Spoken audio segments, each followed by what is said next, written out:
Welcome to another edition of Hockey Talk. I'm the Commissioner, Jonathan Smith, here with another episode. Currently, Matt's still in Boston, graduating from BU, so he's not with me. And Humphrey, GM Dave Humphrey, is back at Penn State taking a summer class for 4 weeks, so I'm by myself here. But I'm here to bring you some exciting SCHL playoff action today. We're going to go through each of the matchups and see predictions on who I think is going to win. Should be a fun epi. So let's dive right in with the 1-8 matchup in the Eastern Conference, Montreal versus New Jersey.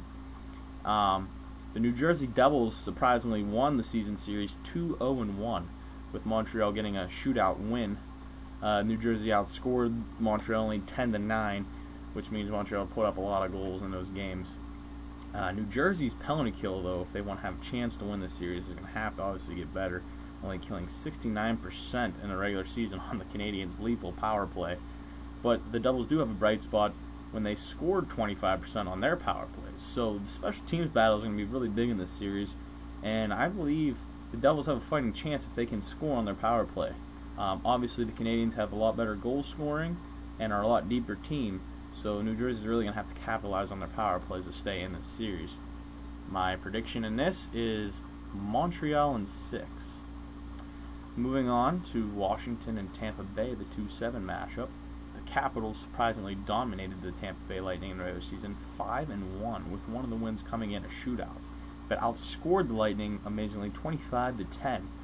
And on home ice, the Capitals won all 3 games, outscoring the Lightning 14-1. Tampa Bay is obviously going to need a better performance from this away from Tampa and having to score more goals, because obviously for Tampa to win the series, they're going to have to win a game on the road. And with 1 goal in the regular season, they're going to have to shake a little doubts in their mind and try to get some past the Washington netminder. The Lightning, though, one aspect they have to take out of the regular season is they did win the face-off battle, and the Capitals are going to have to get better on their draws, being one of the weaker teams in the league, for the playoffs if they're going to make a deep run this year. Still, my prediction is Washington's going to win in 6. Moving on, we got the 3-6 matchup, the New York Rangers versus Toronto Maple Leafs. Toronto won the regular season series 2-0. They outscored Toronto 10-4 in the regular season, and Rangers' power play was surprisingly good in those losses, though, scoring 33% of the time, even though their penalty kill was really weak, which probably ended up costing them a couple of those games, killing only at 78%. Toronto has a very deep or solid up-front team, not really deep, but they have some of the best goal scorers in the league with Kovalchuk and Malkin and Nash. So the Rangers are going to have to find a way to shut those 3 down if they're going to want to have a fighting shot in this series. This is going to be my first upset special of the first round. I'm going to take the Toronto Maple Leafs, even though they had more points than the Rangers in the regular season, taking the Toronto Maple Leafs, the 6th seed, in 6 games over the New York Rangers. Moving on, we got Carolina and the defending champions, the Buffalo Sabres. Sabres are going to be the first team to ever repeat in SCHL history, and they have the team to do it. The season series between Carolina and Buffalo was tied 1-1, with the goals being basically split 8-7 in favor of the Sabres, which means there was high-scoring games in those two. And Buffalo's power play percentage was 30%, and they killed off 83% of Carolina's power play. League average about the penalty kill was about 83%, so they did a pretty good job at shutting down the Hurricanes this year. We'll see if they can keep doing that in the playoffs. Hurricanes have a formidable team. Even though they did get a giveaway again at the deadline, we'll see if that affects their playoff chances against the defending champions, who are very deep and looking ready to repeat. I'm going to actually go with the Sabres in this one. I'll pick the Sabres in 7. We'll see. It's going to be a hard-fought series, and we'll see who's going to come out. Moving out to the Western Conference in the league, we're going to go to the number 1 seed Dallas Stars versus the Calgary Flames. Dallas won the season series 2-1. And outscored the Flames 11-8 in those games. Dallas's power play percentage is again on fire, kicking at a 33.33%, and they killed off a little over 81% of the Flames' power play opportunities. The amazing thing here was the Flames managed to steal a game, even being outshot by almost 30 shots in those 3 games Dallas won the shot battle 105-74. So it's going to be crucial for the Flames to try to cut down some of those Dallas shots. Thinking about that, in 3 games, Dallas had averaged over 30 shots a game. Flames are going to stay in this series, being the 8th seed and having a fighting shot. They're going to have to cut that down. So we'll see if they can do that. My prediction, though, is going to be the Dallas Stars in 5. Moving on to the 2-7 matchup, you got the Columbus Blue Jackets and the Phoenix Coyotes. Coyotes had a pretty good team all year, but the Blue Jackets were very strong. Columbus won the season series 2-1 and outscored only 9-8. So the games were very close in this series. And the weird part about it was the home team won every game. So Columbus won their 2 at home, Phoenix won their 1.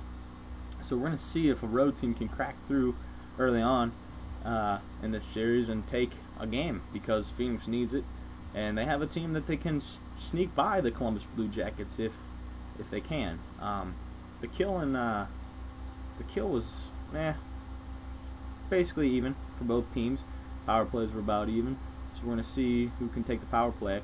The thing was, Columbus was one of the best face-off teams in the league this year, and they really dominated the Coyotes in face-offs, and that's going to be big for puck possession in this series. So we're going to see if Phoenix can improve on their face-offs against the Blue Jackets, and that'll be big. If they can't, they're going to lose. I'm going to take, and I really like the Columbus Blue Jackets in 5 in this series. Not anything against Phoenix, I just think Columbus will have a very good team. Moving on to the 3-6 matchup, the Colorado Avalanche versus the Nashville Predators. Colorado won the season series 3-0, one coming in an OT win, or shootout win. And they outscored the Predators 15-8 in those games. Colorado's power play percentage was 27%, while they killed off 80% of the Predators' power plays. I thought that was a neat stat, because the Colorado Avalanche were the best penalty killing team in the league in the regular season, and Nashville seemed to be able to crack their power or penalty kill a little bit more than any other team in the league could. So it's going to be crucial for, obviously, Nashville to score on the power play in this series, being the underdog, and we'll see if they can. But I don't really think they're going to be able to, as Colorado wins a lot of the face-offs, which is big for penalty killing, getting that first clear out of the zone, and puck possession, which I think will be crucial in this series. So I'm going to take the Colorado Avalanche to win in 6 in this series. Moving on to our last playoff, or first round match, we've got the 4-5 seed in the West, the Anaheim Ducks versus the St. Louis Blues. Blues were a very surprising team this year, and the Ducks did a long way to improve themselves for another Copus Cup run like they did last year, defending Western Conference champions, acquiring Clavier at the trade deadline. St. Louis won the season series 2-1 in this 4-5 matchup and outscored the Ducks 8-6. So there were some close games. The thing that brought my attention, I thought was interesting, all 3 games the Ducks failed to score any power play goals. So the Blues must have had their number in regular season on the penalty kill, which is going to obviously be big, while the Ducks only killed off 80% of the Blues power plays.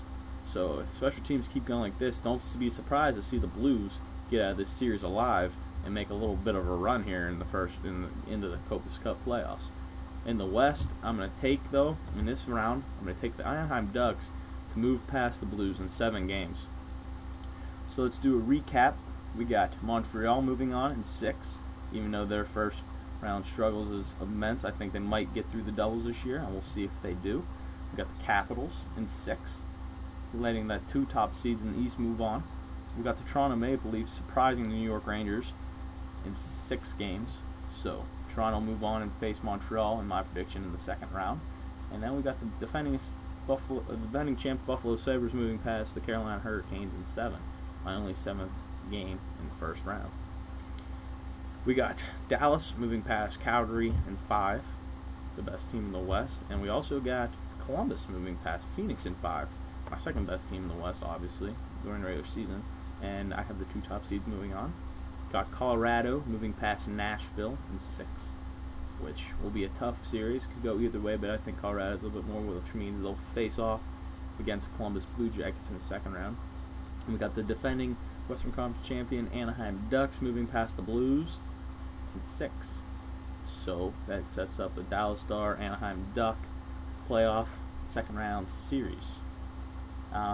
Keep in mind that this is going to be a fun and exciting time. It's the school playoffs. So come to you probably in a week from now with the second round. So until then, good night.